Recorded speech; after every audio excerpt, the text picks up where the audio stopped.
Sabrina 2000s comic, issue 86.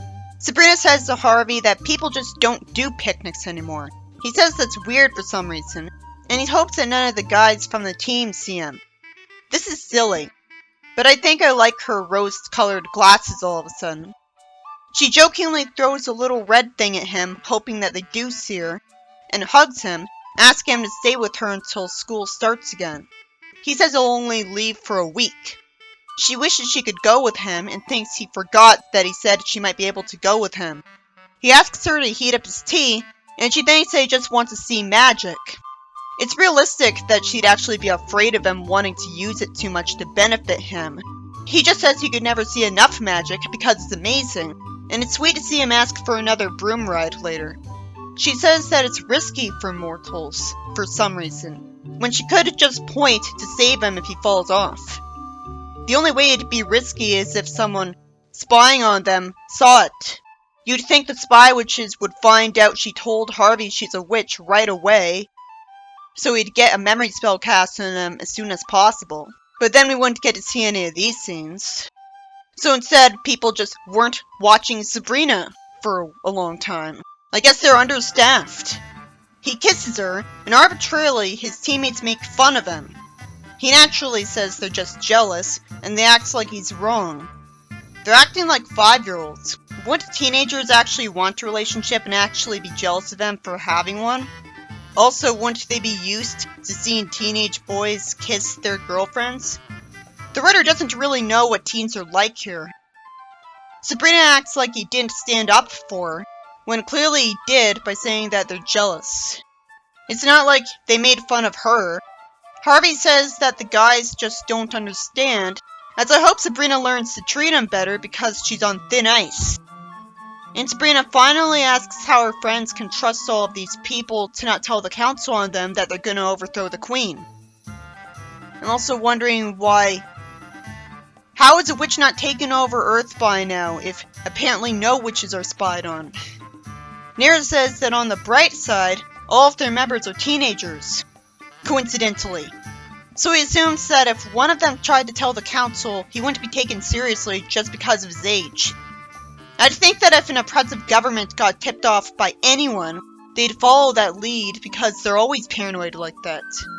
Sabrina's told off, and she thinks that the floating island is too high to go to by broom. How would any height be too high? The 70s comic had the witches fly all the way to outer space with no consequences, which really took advantage of what witches would be able to do. All her portal attempts to go to Not Angel Island have been blocked. I have to assume it's because of Voss Blank. Otherwise, that's stupid. Did it really need to be floating? It could be surrounded by a force field, and that'd make more sense as an excuse. Sabrina's called by Harvey and cheers because she's allowed to visit his grandparents with him. I wonder if her charm school friends and the Four Blade stuff will prevent her from being able to go with him. Hilda's worried that it wouldn't be appropriate to go with Harvey, because she's never on her side. Sabrina naturally says that missing 1 week of tutoring doesn't matter because Barth isn't teaching or anything. Sabrina gets allowed to go and hugs Zelda for it. Sabrina's told that the reason she's being allowed to go on the trip is that Harvey's grandparents want to use her and everyone else in the family as slave labor to help out on the farm. Sabrina says hi to Harvey's mom, and it suddenly turns out she's always been cold, insisting that she goes by her maiden name. She was never nice to Sabrina, as it turns out. Even though in the previous continuity, we saw her and she happily greeted Sabrina and also looked nothing like this. It's not good to introduce a change if it's just objectively bad. Harvey doesn't want to play games to pass the time in the car because he got up real early. Sabrina tries to look on the bright side that it'll be nice to not worry about magic for a week. Harvey reaches the farm and hugs his grandma, and it turns out that Sabrina was merely introduced as his friend, even after she told him about magic. His grandma only wants to be called Graham Kinkle because Mrs. Kinkle reminds her of when she was a school teacher. Did she hate being a school teacher? What's wrong with that? Well, they're overworked. Harvey's asked by his grandpa about colleges, and Harvey's mom is hoping that he'll get a scholarship with his basketball skills, while his grandpa thinks he should focus more on academics. I wish he was written to say, because at any point he could get an injury that would make him unable to play basketball. So he shouldn't just get a scholarship because of sports alone. That can happen with football pretty easily. His mom rudely interrupts him, saying that his grades are good, and somehow, the only way you can get on a good team is if you're a good student. And that's not true. Pretty sure you just have to be good at the sport. I'm pretty sure Moose in Archie is always on sports teams with terrible grades. How does this writer not know anything about Archie? She says she's put a lot of money into his training and basketball classes, so it makes sense that she wants him to get really successful. His grandpa says that he's not even tall. That's a good point, so he might not even get hired as a basketball player. At least his grandma tries to offset how mean his mom is. She says she feeds the alpacas twice because she loves spending time with them that much. Sabrina thinks they're cute, so she happily agrees to help shear some of them. Naturally, when she's told to pick up chickens and take them inside, she's really scared, and she thinks it was gonna bite her. The grandma says city folk are skittish, as if that didn't happen. And she thinks that she'll be good at this by the end of the week, even though they have claws. She's told to go to bed early because they get up at the crack of dawn. It's pretty good to see Harvey's extended family finally. It humanizes him a little. He agrees to watch the sunset, and Sabrina's happy to be away from Greendale in the middle of nowhere. Sabrina says that the other realm is all about nature, but it's also dangerous, with monsters in it. And here, the stars are special because you don't get to see them often. Harvey smoothly says it's a treat to see her here. Sabrina gets woken up early and is tired, and wonders how everyone else is so lively when she could hardly sleep last night. Because apparently she was too stupid to just point and fall asleep. Like literally every witch would do every night.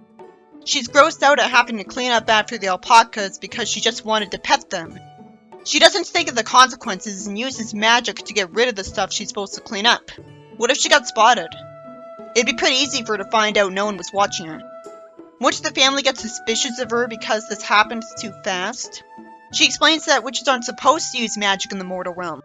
I didn't see any evidence of that in the rest of the franchise. Not to mention Amy's party with Harvey. Somehow, I'm expected to believe just now that witchcraft isn't as strong here. If it's because there's more magic in the other realm, then why is all the magic in the Magic Forest something that makes magic impossible to do? If it's because they're closer to the mana tree, you'd think a magic tree would just teleport all the magic to a person.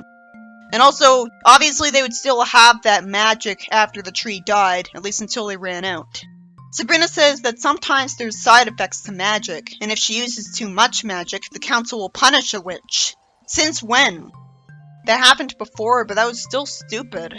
Harvey naturally says that's harsh, and complains that so many things about the world could be improved if witches were allowed to use their powers freely. Sabrina naturally says that there's so many things that could go wrong, so Sabrina of all people says that it's better to just avoid it. It would make sense that she'd get character development into this, after everything that's happened to her, but she's not in college yet. He naturally says there's no harm in using a bit of magic in the middle of nowhere. I'm dreading things going wrong, and he asks her to use magic so that they don't have to carry the water themselves. His grandpa's surprised that they're already done their chores. Harvey gets told to tie an animal up, and Sabrina thinks that looks scary. It turns out they have to do this for their own safety because they don't want the alpaca spooked and trying to kick while it's being sheared. I hope this is true and the writer did her research. I guess Story of Seasons not expecting you to do this for alpacas is a break from reality. Sabrina recklessly uses magic in front of the mortals again, a comic that can't actually be trusted to stay lighthearted, so I can't appreciate it.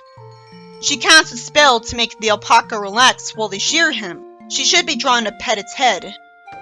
Harvey's grandpa says she has a way with animals, and he's stupidly obvious, saying that's almost like magic.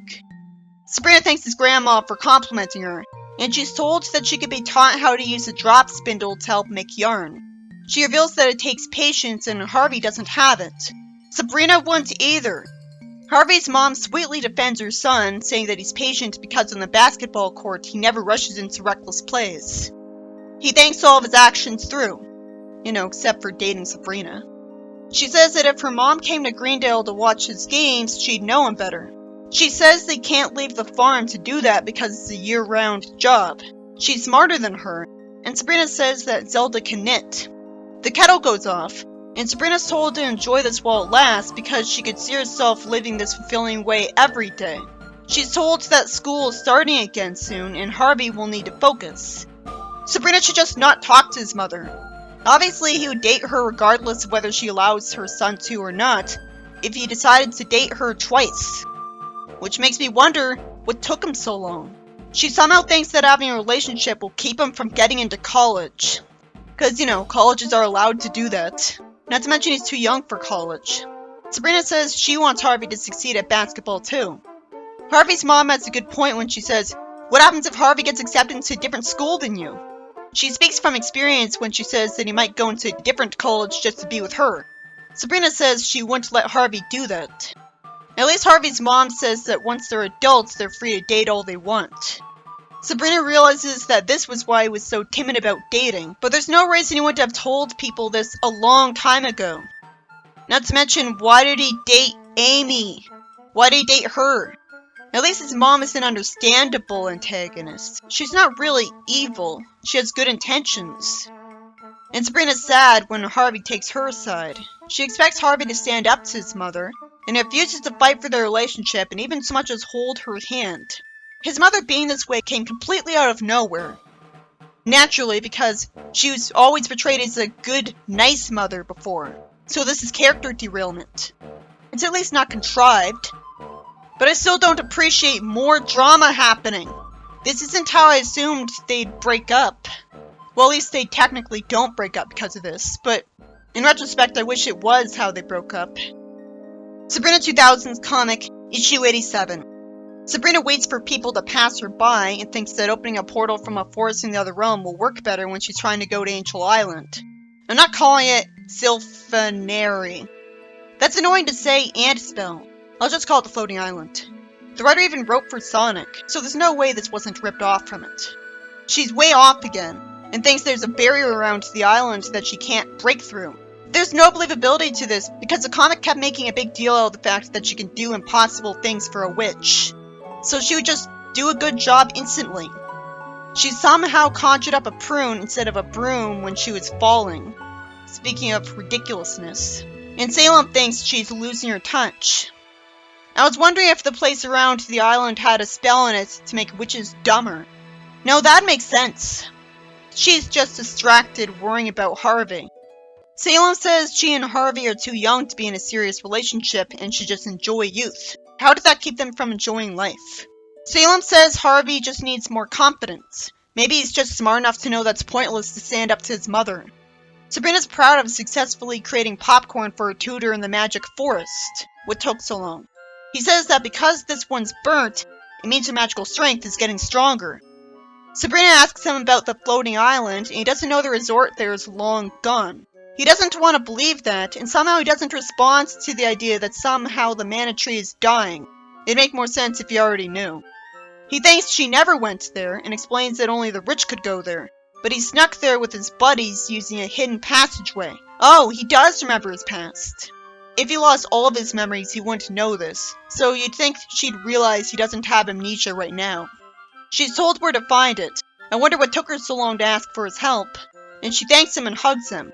She doesn't want to rush over to the island without a plan, when literally all she has to do is get to the tree again and go. She then has a talk with Harvey, saying they can help each other achieve anything. He's offended when his mom's called scary, even though he'd agree. She wants to see how much they can gain by sticking together. Which is why she's going to tell him about the resistance and ask him to help her with something she could do very easily. Predictably, he agrees to go with Sabrina, even though he's the coward last issue. They go through a waterfall in the magic forest, and she reminds him that she can barely use magic here. He's worried that he saw something. I'm guessing magical artifacts also don't work, so that's why witches don't just bring wands here. They climb around the cave, and Sabrina even takes the risk of drinking the water there. It's amusing that Harvey questions her believing in someone named Batty, and he's not reassured that she says he's crazy most of the time. They get surrounded by monsters, and Sabrina thinks to run between their legs. He gets pounced anyways, and she blasts the monster with magic. He hugs and thanks her.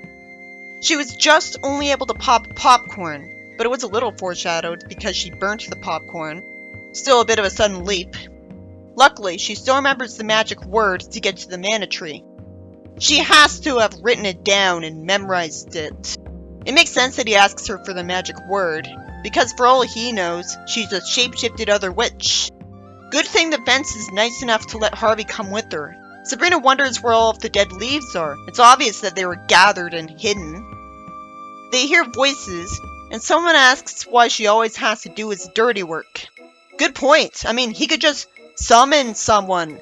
Create someone out of thin air to do his dirty work. So that's dumb. I guess he's too lazy to do that because he doesn't have to. Sure is convenient that the person is complaining out loud. Hemlock's hiding the dead leaves in a bag. It just makes no sense that she would want the queen to stay in power and hide the evidence when she knows for a fact that the tree's dying. If only it was explained immediately that she's against witchcraft in general, and she knows that it's a lie that witches would die if the mana tree died. Considering how predictable it was that she's a traitor, I suppose it's a good thing that it was revealed that early. She thinks this won't hold them off for long anyways. Why does Harvey have to tell her that no, she's clearly not doing her mission? She said she's hiding evidence. Harvey should really have a whispering text bubble here. Good thing he's here to prevent her from running up to her, because just then, the bad guy goes over to Hemlock. Sure is a shame that Sabrina didn't turn on a cell phone camera as soon as she started walking to the tree, just in case, so that she would record the dead mana leaves being right next to the tree, just for an extra bit of evidence, in case people asked where the dead leaves came from. You know, she could have easily had a camera to record this conversation. In fact, why doesn't she zap up a camera right now and have it record all of this? What an idiot! He says that he should find her a replacement if she's not capable of the tasks before her. She acts delusional, saying that she knows he'll never get rid of her because he likes her too much. Why should I believe that? They kiss, and she realizes that he was the one who tried to erase her memory when she went in the secret library. Too bad for Sabrina, no spy witch saw that and instantly punished him for it for no reason. Sabrina sees some dead leaves up in the tree, so Harvey lifts her up so that she can grab a vine. And he holds her so that she can grab some dead leaves. Linda and Shinji could have also helped her, but I can understand why she didn't bring them instead. Maybe Shinji would be too unreliable and make it obvious that he's there as soon as he'd see that his girlfriend was cheating on him. They hug, and Harvey says that he knows they're meant to be together now, calling her brave. And the story ends by advertising the next issue, where maybe their relationship will be just a memory. Why say that? It's like you're taunting the fanbase. So this story was about Sabrina going with Harvey to his family's alpaca farm. And eventually she has a great time when she wisens up and uses magic for it. I didn't know if she would get caught or not.